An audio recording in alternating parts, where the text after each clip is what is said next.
प्रश्न हमारे, जवाब तुम्हारे। प्रश्नोत्तर 3।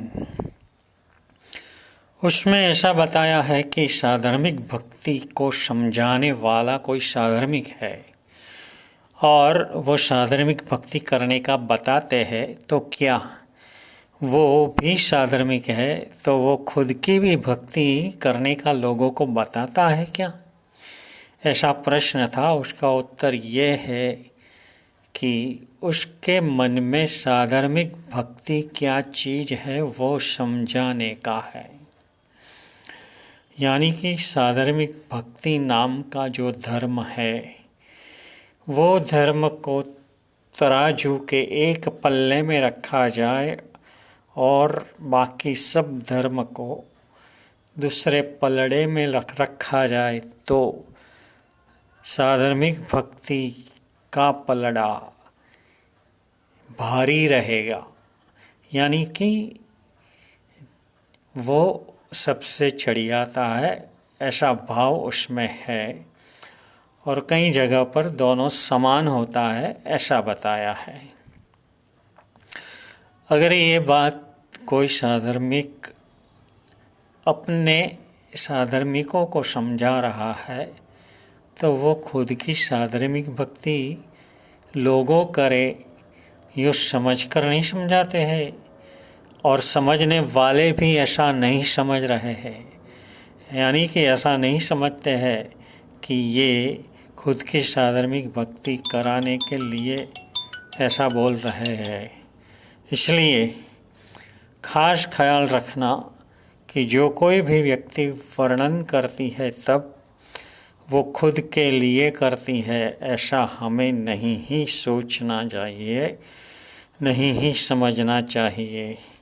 और एक बात, साधर्मिक भक्ति के लिए जिस तरह से आजकल साधर्मिक भक्ति के लिए लोगों को अपने यहाँ बुला करके लाइन में खड़ा रखते हैं, वो बिल्कुल भी अनुचित है। और साधर्मिकों का इसमें कई दफ़े अपमान भी हो जाता है, उसे बहुत ही शर्मिंदगी का अनुभव करना पड़ता है। अगर साधर्मिक भक्ति करनी है तो उनको हमारे यहाँ नहीं, हमें उनके वहाँ जा कर के, उसके घर पे जा कर के हमें सभी चीज़ उसको देनी चाहिए। हमारे यहाँ उसे बुलाने की कोई आवश्यकता नहीं है, ये खास ख्याल रखना है। अब इसके साथ दूसरा एक प्रश्न है कि यदि जिनेश्वर परमात्मा व्याख्यान में देशना में ऐसा कहते हैं कि जिनेश्वरों की पूजा करनी चाहिए, तो क्या जिनेश्वर परमात्मा खुद की पूजा कराने की बात कर रहे हैं क्या? या लोगों को समझा रहे हैं कि जिनेश्वर परमात्मा पूज्य है, उनकी पूजा करनी चाहिए? ठीक इसी ही तरह जब गुरु भगवंत समझाते हैं कि गुरुदेव की नवांग पूजा करनी चाहिए, तो क्या खुद के लिए बोल रहे हैं, ऐसा समझते हैं?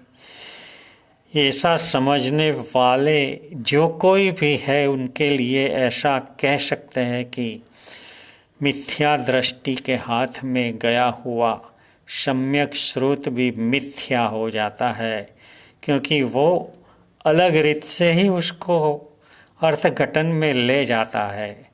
जबकि जो सम्यक दृष्टि है उसके हाथ में यदि मिथ्या स्रोत भी आ जाए, तो मिथ्या स्रोत को भी वो सम्यक रूपे परिणमन पमाता है।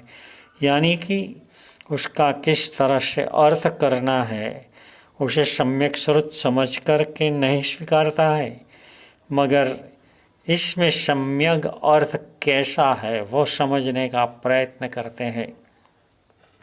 इसलिए गुरुदेव की जब भी ऐसी वाचना आदि व्याख्यान आदि होता है, उस वक्त वो गुरु भगवंत की नवांग गुरु पूजा करनी चाहिए ऐसा कहते हैं, तो वो खुद की गुरु पूजा कराने के लिए नहीं कहते हैं। हाँ, हम उसकी गुरु पूजा करें, नवांग पूजा करें, वासक से चूर्ण से पूजा करें, वो बात अलग हो गई।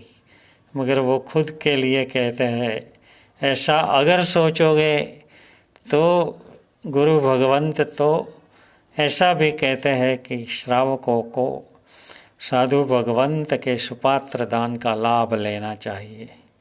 तो क्या वो साधु भगवंत अपनों को गोचरी मिल जाए इनके हिसाब से बोल रहे हैं? ऐसा कतई नहीं समझना। अगर ऐसा कोई समझता है और समझाता है, वो उन लोगों को, वो खुद तो उन मार्ग पर है और दूसरों को भी उन मार्ग की ओर ले जाता है। ये खास ख्याल रखना है।